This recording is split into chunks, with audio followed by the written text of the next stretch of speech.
जसे प्रजापती दक्षाची एंट्री झाली आले तसे सगळे देवी देवता उठून उभा राहिले, पण बिचाराला भगवान भोलेनाथ काही उठून उभा राहिले नाही, कारण त्यांना समाधी लागली होती.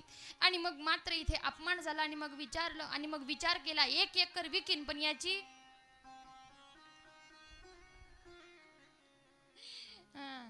आपले माणसं म्हणतात ना सगळं घालीन, पण त्याची का कशाला घालतो, कशाला जिरवतो, त्याची ऑलरेडी जिरवण देव कशी जिरवायची दे की नाही.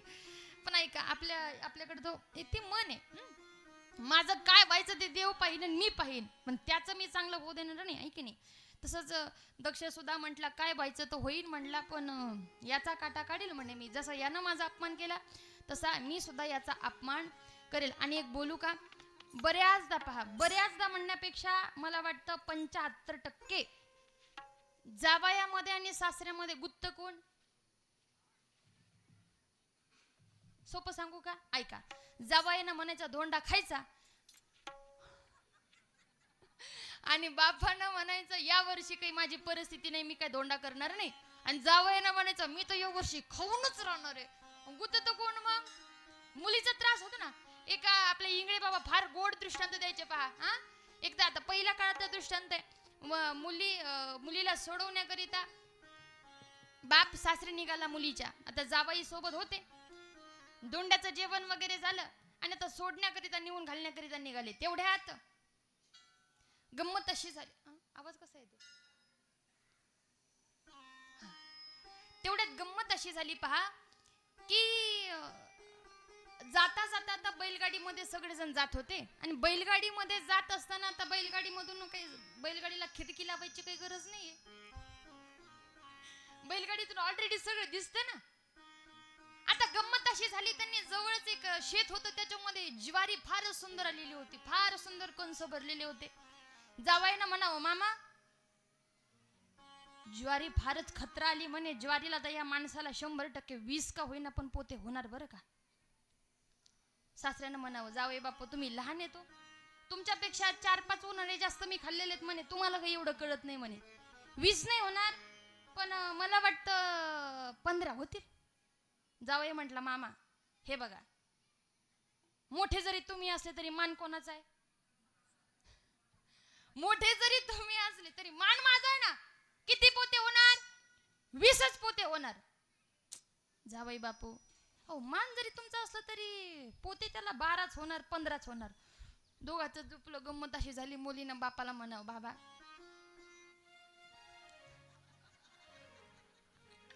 कळतंय का? बऱ्याचदा होतं बरं का हे, तुम्ही लक्ष देत जा यांच्याकडे. माहेरी गेलं की त्या म्हणतात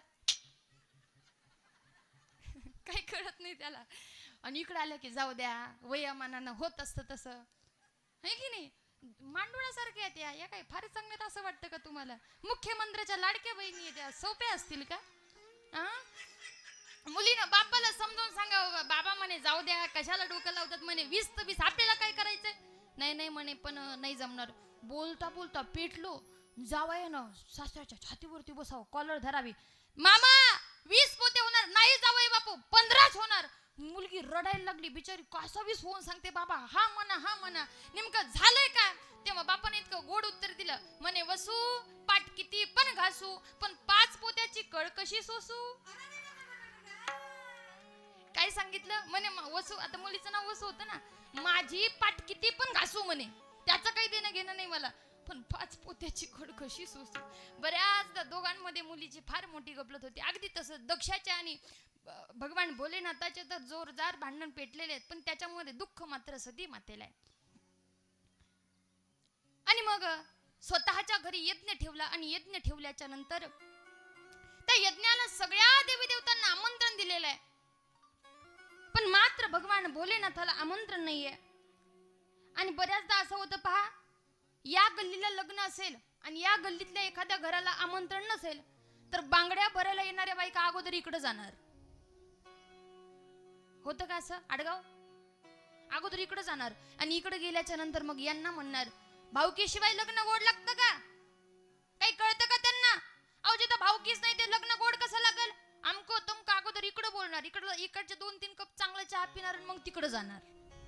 आणि तिकडे गेल्याच्या नंतर पुन्हा म्हणणार बरं झालं तुम्ही त्यांचं नाव पत्रिकेत टाकलं नाही. ते काही चांगले माणसं आहेत का? मी नाही म्हणत बरं का. ती मावशी म्हणते चहा पिणारी, आणि मग इकडे बांगड्या भरणार. अगदी गंमत अशी झाली पहा की अगोदर अगदी भगवंतानं सगळ्या देवी देवतांना ज्यांना ज्यांना आमंत्रण दिलं होतं ते डायरेक्ट दक्षाकडे जातच नव्हती. ती कुठं जात होती? अगोदर कैलासावरती एक तपशन, मग पुढं कैलासावरती सती मातेला तर सगळेजण यायच्या म्हणायच्या सती अगं चल ना. ते म्हणायची व्हा पुढे मी येतेच. आमंत्रणच नव्हतं, जाता येईना. आणि मग भरपूर वेळ हट्ट केल्याच्या नंतर भगवान सांगतात ऐका, याच्यामध्ये एक गोष्ट शिकण्यासारखी पहा. जिथे माणसाला मान सन्मान नाही तिथे त्या घरी माणसाने बोलताय कळताय ना माझं बोलणं? जिथं मान सन्मान नाही तिथं जाऊ नये. पण भगवान भोलेनाथाने सांगितलं काही ठिकाणं अशी आहेत की तिथं न बोलवताही जावं, काही ठिकाणं अशी तिथं बोलवलं तरच जावं, काही ठिकाणं अशी तिथं बोलवलं नाही तरी जावं, आणि काही ठिकाणं अशी तिथं बोलवलं तरी जाऊ नये. पहिलं सांगायचं म्हटलं तर बोलवलं तरी जाऊ नये. ते म्हणतात ना 31 डिसेंबर मित्रांनी जर बोलवलं तरी सुद्धा माणसानं तिथं जाऊ नये, हे की नाही? दुसरी गोष्ट न बोलवताही जावं, तो म्हणजे हा धर्म मंडप. इथं काही कोणी घरी आलं नव्हतं तुमच्या निमंत्रण पत्रिका घेऊन मूळ द्यायला की या, न बोलवताही इथं यावं. काय हे धर्म कार्य इथं आलंच पाहिजे. कोणाचं लग्न कार्य असेल तर तिथं बोलवलं तरच जावं, नाहीतर आमंत्रणच नाही दिलं आणि तुम्ही पैठणी घालून तिथं गेलात तर मग तुम्हाला कोणी विचारणार सुद्धा नाही, हे की नाही? अशा काही ठिकाणं आपल्या शास्त्रामध्ये आपल्या अध्यात्मामध्ये सांगितलेले आहेत. मग सती माता म्हणतात भगवान काही ठिकाणं अशी असतात तिथं बोलवलं नाही तरी जावं, कारण त्यातलं एक ठिकाण म्हणजे आई वडिलांचं घर. पण एक गोष्ट कायम लक्षात ठेवा तुम्ही, आई वडिलांकडून जर सहज किंवा चुकून जर टाळल्या गेलं असलं न बोलवण्याचं तर तुम्ही जाऊ शकता, पण जर हटकून टाळलं असेल तर नाही जाऊ शकत. आणि सती मातेची सुद्धा परिस्थिती तशीच झाली होती. नवे नवे तर दक्षानं सती मातेच्या बहिणीला आईला सांगून ठेवलं होतं की जर सती आली तर तिचा घोर अपमान करा. सती मातेनं भगवंताशी भरपूर भरपूर भरपूर वेळ भांडण केल्याच्या नंतर भगवान जेव्हा म्हणते तुला जायचं असं तर जा, मला काही यायचं नाही, तडतड करत निघाली. पण सोबत भगवंतानं सांगितलं नंदी तू सुद्धा सोबत जा. आणि असं सांगितल्याच्या नंतर आता मात्र भगवान भगवान भोलेनाथांनी प्रभू रामचंद्राला म्हणावं देवा आता हे फार मोठं संकट माझ्यावरती आहे. पण नंदीला सांगून नंदी आणि सती माताने निघावं, तिथे जावं. तिथे गेल्याच्या नंतर गंमत अशी व्हावी पहा की गेल्या गेल्या एका बहिणीनं पाहावं, बहिणीनं म्हणावं जिथं बोलवलं नाही तिथं तोंडवर करून यायची काय गरज आहे. म्हणतात ना बहिणी, आता मला एवढं झटक्यानं म्हणता येत नाही, तो मोठा प्रॉब्लेम आहे की नाही. पण टोचून बोलायला लागलं ना तर बिचारे एवढं डेंजर बोलतात की एखाद्या माणूस ते म्हणतात ना दम कोंडून मरण असं बोलतात या बायका. पहिली बहीण म्हणली जिथं बोलवलं नाही तिथं जायची गरज काय. सतीच्या डोळ्यात टचकन पाणी आलं. ताई तू असं बोलतेस, तेवढ्यात दुसरीने यावं, दुसरीने म्हणावं अगं आणखीन तरी घर बांधलंय का नाही का त्या स्मशानातच राहतात.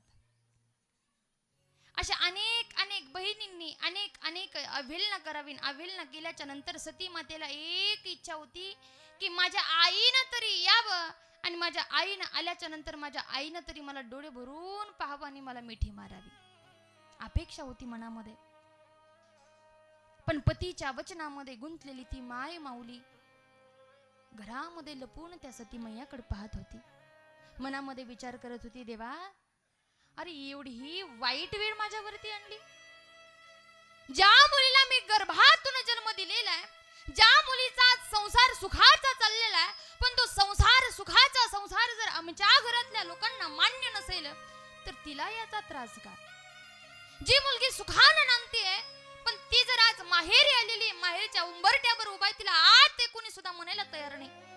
आत त्याने बस हे तर बाजूलाच ठेवलं, पण ती आल्याचा आनंद सुद्धा कोणाला झाला नाही. देवा आज असं वाटतं की जावं आणि त्या सतीला मिठी मारावी आणि कुशीत घ्यावं आणि समजून सांगावं बाळा की आता हे घर तुझं राहिलेलं नाही, पण हे सुद्धा मी करू शकत नाही. ढाय मोकळून रडते ती माई माऊली. सती मातेच्या डोळ्यात पाणी आहे. सती मातेने आल्या पावली परत निघावं तर बाजूला दिसावं यज्ञाचा मंडप उभा आहे. त्या त्या यज्ञ मंडपामध्ये पाय ठेवा, पण जसा पाय ठेवला तसा पुढे दक्ष राजा उभा होता. सती मैयाला वाटलं बहिणी त्या शेवटी बहिणी असतात, त्या स्वतःच्या संसाराला लागल्या की त्या सगळं विसरून जातात. पण निदान ज्यांच्या गर्भापासून, ज्यांच्या हाडामासापासून माझा जन्म झालेला आहे, निदान तो बाप तरी माझ्याकडे डोळे भरून पाहतो. एक बोलू का? एक वाक्य ऐका हा. ज्या क्षणी मुलीचं माहेर संपतं, ज्या क्षणी मुलीला आईही राहत नाही आणि बापही राहत नाही, त्या क्षणी त्या मुलीचं जीवन उद्ध्वस्त झालेलं असतं पहा. कारण सासर हे आज आहे तर उद्या नाहीये. हक्काचं घर एकच असतं मुलीसाठी, ते म्हणजे माहेर. पण ज्या दिवशी, ज्या क्षणी माहेर सुद्धा संपून जातं, त्या दिवशी त्या मुलीनं विचार करावा किंवा त्या मुलीने ठरवावं की आजपासून आपल्या जीवनामध्ये सुखाचा विचार करणं मुळात चुकीचं आहे. ऐका, सती मैयानं त्या दक्ष राजाकडे पाहावं, तसं दक्षानं सती मैयाकडे पाहावं, तशी पाठ फिरवावी. सती मैयाला एवढं दुःख व्हावं की अरे, ज्यांच्यापासून जन्म आहे त्यांनीच माझी अवहेलना करावी. इकडे तिकडे पाहावं तर सगळे देवी देवता उठून उभा राहिले. ऐका, मोठ्या मालकाची पत्नी आहे, उठून उभा राहिले. जसे सगळे देवी देवता उठून उभा राहिले, तशी दक्षानं मोठे मोठे डोळे केले, सगळे पटापट खाली बसले. पण एक खुर्ची मात्र रिकामी होती. ती खुर्ची होती शिवशंकराची. त्या खुर्चीकडे पाहिलं आणि डोळ्यामध्ये पाणी आलं. आणि आता मात्र विचार केला की ज्या जीवनामध्ये आई आणि वडीलच नाहीयेत, ज्या जीवनामध्ये जर एवढी अवहेलना होत असेल, तर बाबा तुम्ही दिलेला देह सुद्धा मी आज समर्पित करते. तेव्हा त्या दक्षानं म्हणावा, सती तुला जर आमचं प्रेम पाहिजे असेल तर तू काय कर, त्या भगवान भोलेनाथाला सोडून दे. तेव्हा त्या सती मैयानं उत्तर दिलं, ऐसी सुभान आई नाही सिशा, ऐसी सुभान आई नहीं सिशा, जिस दिन जुबां पे मेरी, जिस दिन जुबां पे मेरी आई न शुकरा, ऐसी सुभान आई ऐसी सुभान आई ऐसी, जिस दिन जुबां पे मेरी, जिस दिन जुबां पे मेरी ना आए शीशा, ऐसी सुभान आई आए शीशा.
सुभान आई नहीं सिशा, इसी सुभान आई नहीं सिशा, जिस दिन जुबां पे मेरी, जिस दिन जुबां पे मेरी आई न शुकना, इसी सुभान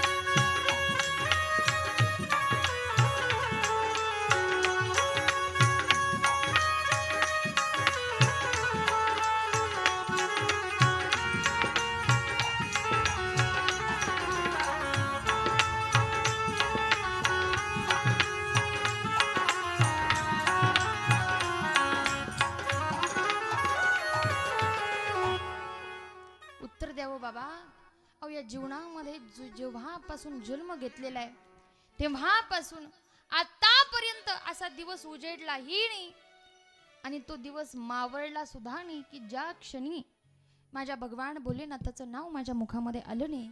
बाबा तुम्ही जर म्हणत असाल ना की ते भगवान भोलेनाथाला सोड, बाबा मी भगवान भोलेनाथाला तर सोडू शकत नाही पण मी माझ्या देहाला त्यागू शकते. हे शब्द ऐकल्याच्या नंतर त्या नंदीनं सुद्धा धाव घ्यावी आणि त्या नंदीनं सुद्धा सतीमातेला समजून सांगायला लागावं. एक बोलू का, जीवन जगत असताना माणसानं तडकाफडकी निर्णय कधी घेऊ नये मायबाप, कारण या जीवनाची रीत आहे पहा. एक दिस येतील ऐकलेले हे गाणं कधी? मला वाटतं ज्यांना ज्यांना सुखाचा संसार करायचा त्याने हे गाणं रोज ऐकावं. नाही खरं बोलते कडे, कारण ओल्ड इज गोल्ड बर का. जुनं ते पहिल्या काळातले माणसं इतका सुंदर संसार का करत होते त्यांना माहित होतं आज दुःख आहे पण उद्या सुख आहे, की नाही. पण सध्याच्या काळामध्ये नोकरी गेली की माणसं दुसरी नोकरी शोधत नाहीत, बार शोधतात. म्हणे की टेन्शन येतं नाही का. एका बाईनं तर नवऱ्याला प्रश्न केला, म्हणे तुम्ही दारू का पिता? तो म्हटला टेन्शन येतं. ती म्हटली मी सगळे घरातले काम करते मला पण टेन्शन येतं, मग मी पण हे की नाही. पण एका ठिकाणी फार गोड सांगितले पहा. दिस येतील दिस जातील भोग सरला सुख येईल. दिस येतील दिस जातील भोग सरला सुख येईल. दिस येतील भोग सरल हो सुख येईल. दिस जातील दिस येतील भोग सरल हो सुख येईल.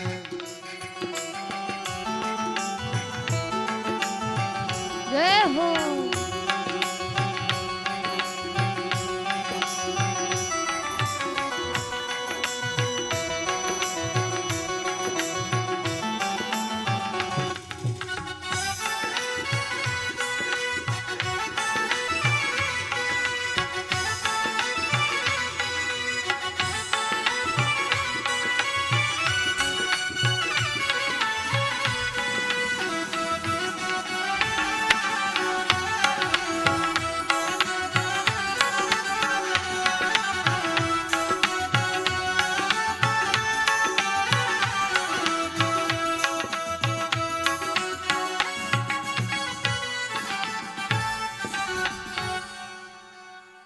फार सुंदर आहे पण ते आपल्या कामाचं नाहीये.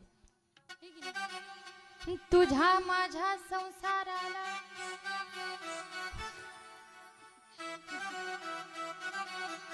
एक मिनिट. तुझ्या माझ्या संसाराला आणि काय हवं, तुझ्या माझ्या लेकराला घर कुल नव, नव्या नवीन घरट घर कुला संग समद येगळ होईल. दिस जातील दिस येतील भोग सरला सुख येईल.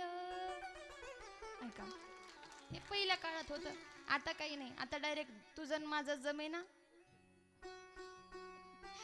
की नाही असं झालं. चला ऐका, पण नंदीनं सुद्धा सांगावं, पण खऱ्या अर्थानं ते दुःख पचवण्याची ताकद सती मैयामध्ये नव्हती. आहे त्या यज्ञ कुंडामध्ये सती मातेनं प्राण द्यावा, उडी टाकावी आणि त्या अग्निदेवतेनं सुद्धा सती मातेला स्वतःत सामावून घ्यावं. आणि हे पाहिलेच्या नंतर नंदीनं हाहाकार करावा, भगवान भोलेनाथाला बोलवून आणावं. आणि भगवान भोलेनाथाला बोलवून आणल्याच्या नंतर जेव्हा भगवान भोलेनाथ ते यज्ञाजवळ येतात तेव्हा भगवान भोलेनाथ भयानक तांडव करतात पहा. आणि खऱ्या अर्थानं तांडव आपण म्हणलो असतो, पण आपल्याकडे वेळ फार कमी आहे की नाही. आणि मग खऱ्या अर्थानं भगवंतानं एक बोलू, भगवान शिवशंकरासारखा प्रेम करणारा नवरा जगात शोधून सापडणार नाही. जगातच नाही तर ब्रह्मांडात बरं का. देवाधी देवांमध्ये सुद्धा भगवान भोलेनाथ एवढा प्रेम करणारा कोणीच नाही. कारण आपल्या भाषेत सांगायचं म्हटलं तर बायको मेली तर हा म्हणतो पटकन उचला. म्हणतात काय, तुम्हाला विचारते मी, एवढे इमोशनल का झालात तुम्ही? विको थोडा कमी करा, ऐका हा. पण भगवान भोलेनाथांनी जेवढ्या वेळेस सती मातेचा जन्म आणि मरण झालं तेवढ्या वेळेस भगवंताने जाळलेल्या प्रेताची कवटी काढावी, स्वतःच्या गळ्यात बांधावी, इतकं प्रेम भगवान भोलेनाथ त्या सती मैयावर करत होते. तांडव केलं आणि त्याच्यानंतर मरताना सती मैयानं मनामध्ये एक खऱ्या अर्थानं इच्छा ठेवली होती. ती इच्छा म्हणजे अशी की या जन्मी जरी मला भगवंतासोबत सुखाचा संसार करता आला नाही तरी पुढच्या जन्मी मी नक्कीच करेल. आणि मग याच खऱ्या अर्थानं वासनापोटी, कारण जन्म घेणे लागे वासनेच्या संगे, वासना जर मनामध्ये असेल तर माणसाला पुन्हा जन्म घ्यावा लागतो. त्याच्यामुळे म्हातारपणी सोन्याचा नाद.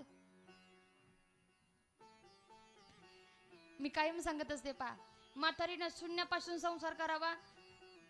काय म्हणतात ना की काहीच नसतं तेव्हापासून संसार करून बिचारीनं चांगला संसार करावा. आणि तेवढ्या सुनबाई यावी, आत्याबाई चावी म्हटलं की सासूबाईला अटॅक आलाच म्हणून समजा, आहे की नाही. अशी परिस्थिती सध्याच्या काळामध्ये निर्माण आहे पहा. चला ऐका, वासना आपल्यालाच काय भल्या भल्या मोठ्या मोठ्या साधू संतांना संपली नाही. एक फार मोठे साधू होऊन गेले बरं का. ऐकताय ना ऐ ठाकराडगाव जाग्यात ना तुम्ही, ऐका बरं का. भल्या भल्या मोठ्या मोठ्या साधू संतांना ही वासना नडली. कारण फार मोठे साधू संत होते, जुल्मभोर परमार्थ केला, मोठे मोठे शिष्य त्यांनी शिकवले. आता मात्र अंत्य, आता मरायचंय त्यांना, म्हणजे अंत्यकाळ जवळ आलेला आहे. वयोवृद्ध झालेले आहेत, खाटावरती पडून आहेत, कुठल्या क्षणी मृत्यू होईल सांगता येत नाही. मग सगळे शिष्य मंडळ त्यांना भेटायला जात होते. कुणी हे न्यायचं, कुणी ते न्यायचं. एका शिष्याने विचार केला, गुरुजींना शेप सफरचंद बिफरचंद सगळ्यांनीच नेलं असेल म्हणे, आपण काहीतरी नवीन करू. त्यानं काही नेलं, चप्पल नेली पायाची. पहिल्या काळात त्याला पादुका म्हणायचे नाही का. ते मस्त लाकडाची सुंदर अशी चप्पल बनवून घेतली आणि नेली. नेल्याच्या नंतर गुरुजींना दाखवली, म्हणे हे पा किती छान तुम्हाला नक्षी सारखी चप्पल मी तुमच्याकरिता बनवून आणलेली आहे. गुरुजींना आवडली सुद्धा. म्हणे आता एक काम कर म्हणे, मी काही सध्या उठवू शकत नाही, तू एक काम कर त्या देवळीत ठेव म्हणे. ठेवली देवळीत. मुलगा गेला सुद्धा, मनामध्ये सारखं एकच, चप्पल तर इतकी सुंदर आणली पण घालायची कधी. चप्पल तर इतकी छान आहे, नक्षीदार आहे, दिसायला सुंदर आहे, सागवानाच्या लाकडाची, पण घालायची कधी, घालायची कधी. एक म्हातारी रोज यायची म्हणायची, बाबा सावध बर का. आता बाबा म्हणायचा, मी जगभर जन्मभर लोकांना सावध केलं आणि तू मला आता सांगतेस काय सावध. रोज यायचे, दर्शन घ्यायचे, म्हणायचे बाबा सावध बर का. गुरुजीला काही कळानच नेमका काय मिळेल हिचा. रोज येते म्हणते सावध बर का, सावध बर का, सावध बर का. म्हणे काय झालं काय झालं काय झालं. शेवटी तो क्षण आला, मरण जवळ आलंय. आणि मरता मरता विचार केला, एवढी चप्पल घालून गेला सुद्धा बरं झालं असतं. दुसरा जन्म सांबार झाले. देव म्हणलं चप्पल पाहिजे होती ना, आता चपलाच घाल, चपलाच घी म्हणले, हे की नाही. आणि तेच संत रोहिदास सांबार या नावानं जग प्रसिद्ध झाले. ऐका, पण गंमत अशी झाली पहा, मोठे संत होते, ज्ञानी होते. पुढच्या जन्मी जेव्हा समजलं की हा जन्म आपल्याला कशामुळे भेटलेला आहे, चप्पलीच्या वासनेमुळे भेटलेला आहे. मग विचार केला की आता दूधच प्यायचं नाही, असंच आत्महत्या करायची. तीच म्हातारी पुन्हा आली, बाबा मी म्हणत होते ना सावधान, तुम्ही ऐकलं नाही माझं, तुम्ही मलाच म्हटले रोजच काय तुझं सावधान. मी जगाला सावधान केलं, मी जगाला सावध केलं, तू मला म्हणते सावधान. बाबा तुम्ही मला ओरडलात, पण मी रोज सांगत होते सावधान सावधान. बाबा आता जर तुम्ही दूध न पिता जर तुम्ही स्वतःची आत्महत्या केली तर तुम्ही या पापामध्ये फसाल आणि पुन्हा जन्मोजन्मी तुम्हाला असे जन्म घ्यावे लागतील आणि पाप फेडावे लागतील. त्यापेक्षा जसं गेल्या जन्मामध्ये भगवंताचं भजन करून जीवनाचं नंदनवन केलं होतं, अगदी तसंच या जन्मामध्ये सुद्धा भजन करा आणि सुंदर मोठे साधू संत वा. आणि मग बाबांनी भजन केलं आणि रोहिदास चांभार या नावानं बाबा प्रसिद्ध झाले नाही का. आपण म्हणतो ना विशेष म्हणजे मीराबाईचे गुरु म्हणजे कोण, रोहिदास चांभार. हा, पण हे कशामुळे झालं, जन्म घेणे लागे वासनेच्या संगीत. सती मैयानं सुद्धा मनामध्ये खऱ्या अर्थानं वासना ठेवली आणि त्या वासनेमुळेच सती मैयाला सुद्धा पुन्हा जन्म भेटला. त्या जन्मामध्ये सती मैयाचं नाव पार्वती ठेवण्यात आलं आणि तीच पार्वती मैया आता मात्र भगवान भोलेनाथाच्या प्राप्तीकरिता अट्टहास करू लागली. आणि मग मी काल सांगितलंच तुम्हाला की सप्त ऋषींनी परीक्षा घेतली. पार्वती, अगं त्याचं पांढरीवर घर नाही, काळीवर रान नाही, गळ्यात लॉकेट नाही, हातात अंगठ्या नाही, अंगावर शेरवानी नाही, पायात बूट नाही, काहीच नाही म्हणे. तेव्हा त्यांनी सगळं गोड गोड उत्तर दिले. म्हणे घर नाही तर घर पुसायचा ताण नाही, म्हणे स्वयंपाक करायचं नाही तर भांडे घासायचा ताण नाही, म्हणे अगं मागून खातो, म्हणे मग चांगलं आहे ना, आयत भेटते म्हणे, एनी टाइम नुसतं इंस्टाग्राम चालूच, हा म्हणे आयत भेटते ना, मग चांगलं आहे. असे सुंदर सुंदर उत्तर दिले. सप्तऋषींना आनंद झाला. सप्तऋषी सुद्धा म्हणतात की भगवान पार्वती माता तुमच्या लग्नाच्या योग्यतेच्या आहेत. आणि मग पुन्हा मस्त सुंदर असं भगवंताने मेकअप केलं. काल सांगितलं भागवत काकाला फोन सुद्धा आलता महादेवाचा आणि फोन सुद्धा आला. मग भागवत काकांनी फोन कुठे नेऊन दिला, आहे का स्मशानभूमी आहे का. मला कायम असं वाटतं गड्या की मंदिर आहेत ना, मंदिर गावाच्या बाहेर पाहिजे होते, स्मशानभूमी गावात पाहिजे होती. नाही खरं सांगते, गळ्याची शपथ घेऊन मला वाटतं तसं. का माहितीये का, ती स्मशानभूमी बार बार जर माणसाच्या डोळ्याला दिसली असती ना, त्याला समजलं असतं शेवटी इथं जिंदगी एक किराए का घर है, एक ना एक दिल बदलना पड़ेगा. मौत जब तुझको आवाज देगी, घर से बाहर निकलना पड़ेगा. मौत जब तुझको आवाज देगी, घर से बाहर निकलना पड़ेगा. मौत जब तुझको आवाज देगी, घर से बाहर निकलना पड़ेगा. मौत जब तुझको आवाज देगी, घर से बाहर निकलना पड़ेगा.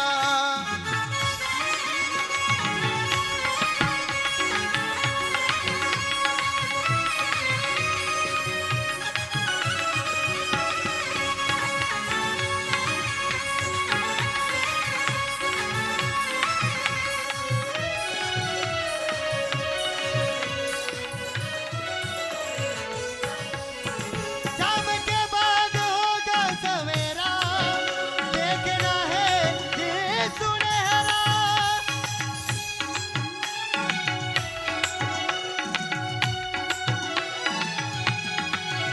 शाम के बाद होगा सवेरा, देखना है ये सुनहरा. पाव फूलों से रखने से पहले तुझको कांटों पे चलना पड़ेगा. हरि बोल. जब तुझको आवाज देगी, घर से बाहर निकलना पड़ेगा. मौत जब तुझको आवाज देगी, घर से बाहर निकलना पड़ेगा. मौत जब घर से बाहर निकलना पड़ेगा.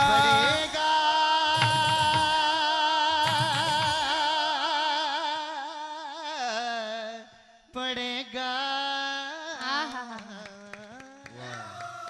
आवाज प्रत्येकालाच आहे, पण काही आवाज आमच्यासारखे असतात, म्हणजे चांगले नसतात. मला काय बोलायचं ते ऐका. पण आमच्या समगेदादांचा आवाज इतका गोड आहे की तो आवाज सरळ अंतःकरणामध्ये जातो बरं का. आणि याला भगवंताची कृपा असावी लागते. आमच्यासारखे ओरडणारे भरपूर आहेत, पण असं म्हणण्याकरिता अनेक दिवसाची साधना. एक सोप्या भाषेत सांगते, जेवढं माझं वय आहे त्याच्यापेक्षा दुप्पट त्यांची साधना आहे, असं म्हणलं तरी काही हरकत नाही. ऐका. ऐसी हो जाएगी तेरी हालत, काम आएगी दौलत ना ताकत, छोड़कर अपनी ऊंची हवेली घर से बाहेर निकलना पडेगा. बऱ्याचदा लोकांकडे घर नसतं, पैसा नसतो, बंगला नसतो, पण त्यांना अहंकार एका गोष्टीचा असतो.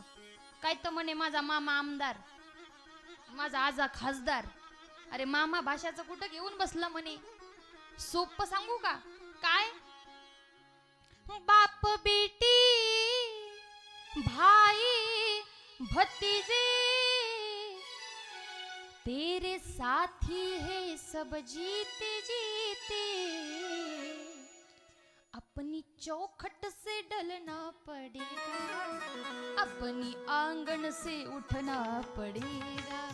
जिंदगी एक किराए का घर है, एक ना एक दिन बदलना पडेगा. एक दिवस असा येणार आहे की या देहामधून जावं लागणार आहे, है की नाही. उड़ जाएगा एक दिन पंछी, रहेगा पिंजरा. तुला के हिफाजत कर ले, तुला के करे रखवाली. अरे तुला के हिफाजत कर ले, तुला के करे रखवाली. उड़ जाएगा एक दिन पर रहेगा पिंजरा खाली. उड़ जाएगा एक दिन पर रहेगा पिंजरा खाली. उड़ जाएगा एक दिन पंछी, रहेगा पिंजरा खाली. उड़ जाएगा एक दिन पंछी, रहेगा पिंजरा खाली. तुला के हिफाजत कर ले, तुला के हिफाजत कर ले, तुला के करे रखवाली. उड़ जाएगा एक दिन पंछी, रहेगा पिंजरा खाली. उड़ जाएगा एक दिन पंछी, रहेगा पिंजरा खाली. उड़ जाएगा एक दिन पंछी रहेगा पिंजरा खाली. उड़ जाएगा एक दिन पंछी रहेगा पिंजरा पिंजरा खाली. खाली, पिंजरा खाली, पिंजरा खाली, पिंजरा खाली. पिंजरा खाली. पिंजरा खाली. हा, हे पिंजरा खाली राहणार आहे आणि यातला आत्मारूपी पक्षी उडून जाणार आहे, नाही का. म्हणून जन्मा आधी सावध व्हावे आणि कीर्ती करूनही मरावे. जन्माच्या अगोदर सावध व्हा. सासवांनी जीवन असं जगायचं. हा, सासवांनी जीवन असं जगायचं, नाचून म्हणली पाहिजे. हा आत्या येईन काही दिवसांना नाचून. ऐका हा, सासून जीवन इतकं सुंदर जगावं, इतकं सुंदर जगावं, इतकं सुंदर जगावं की नाचुनानं म्हणावं मला सुद्धा माझी सासू अशीच पाहिजे. आणि सुनानं जीवन इतकं जगावं की सुनानं सुद्धा विचार करावा की मी सुद्धा कधी ना कधी सासू होणार आहे, मग मला सून सुद्धा अशीच पाहिजे. नाही, इतकं सुंदर सासू सुनाचं जीवन असावं, नाही का. का एक दिवस देह हे काळाचे धन कुबेराचे, तेथे मनुष्याचे काय आहे. नको नको मना गुंतू माया जाळी, काळ आला जवळी ग्रासावया, आहे की नाही. अर्थात की एक ना एक दिवस आपल्या सगळ्यांना निघून जायचंय. पार्वती माता सुद्धा आपल्या सगळ्यांमधून निघून गेल्या, पण नंतर पुन्हा पार्वती मातेचा सती माता गेल्या आणि पार्वती मातेचा जन्म झाला. आणि खऱ्या अर्थानं की परीक्षा घेतली. परीक्षा घेतल्याच्या नंतर भगवंताने सांगितलं म्हणे की ही आपल्या योग्यतेचे सुंदर लग्न लागलं. मेकअप वगैरे केला मस्त सुंदर. स्मशानभूमीतले भूत सुद्धा काल आपल्या इथे आले होते, पण ते भूत आज सापडणार नाहीत. ऐका, आणि खऱ्या अर्थानं अगदी सुंदर पद्धतीने आपण भगवंताचं काल लग्न लावलं. आता ही कथा काल राहिली होती म्हणून आज पुन्हा सांगितली बरं का. आणि त्याच्यानंतर पार्वती माता निघाल्या, तर पार्वती मातेच्या आईनं पार्वती मातेला गोड उपदेश केला, करहू सदा शंकर पद पूजा. ऐक, तू जर लग्न करून आता त्याच्या घरी चाललीस ना, बाकी काही करू नको, फक्त काही कर, करहू सदा शंकर महापूजा. कारण मला वाटतं प्रत्येक आईनं हा उपदेश केलाच पाहिजे. ते एक मंगलाष्टक आहे पहा, म्हणतात ना, भावाला दूर ठेवू नको तो, बहिणीला परक मानू नको तो, आठवण ठेवतो या माहेरची साजली जन्मोजन्मीची जोडी. पुढे सांगितलंय नवऱ्याच्या अदनीत राहतो सासू सासऱ्याच्या सेवेत राहतो. अर्थात जाताना आईनं वडिलांना सांगितलं पाहिजे बाळा आज जरी तू इथून चाललीस ना की अशी कधी वेळ येऊ देऊ नको की सासरचे म्हणतील माई बापानं काही शिकवलं नाही, हे की नाही. अशी कधी वेळ येऊ देऊ नको. आईनं सुंदर पद्धतीनं फार सुंदर उपदेश केला. आणि बऱ्याचदा मुलीच्या जीवनामधला सगळ्यात कठीण क्षण जर काही असेल तर तो हाच असतो. कारण एका डोळ्यामध्ये आनंद आणि दुसऱ्या डोळ्यामध्ये पाणी. एकीकडं पुढचं सुख आहे पण एकीकडं ज्यांनी आतापर्यंत जन्मापासून तर आतापर्यंत आपल्याला सुंदर पद्धतीनं जगवलं याचं दुःख सुद्धा असतं नाही का. म्हणून माझी डोली चालली ग कुठं दूर देश नव्या गावा, आहे की नाही. अशा आनंदही असतो आणि दुःखही असतो. आनंदामध्ये आणि दुःखामध्ये पार्वती मातेची विदाई झाली. वाटी लावणीचा कार्यक्रम झाला. पार्वती मातेनं खऱ्या अर्थानं आपल्या कैलासावरती यावं. कैलासावरती आल्याच्या नंतर अगदी भरपूर गोष्टी कैलासामध्ये घडू लागल्या. मग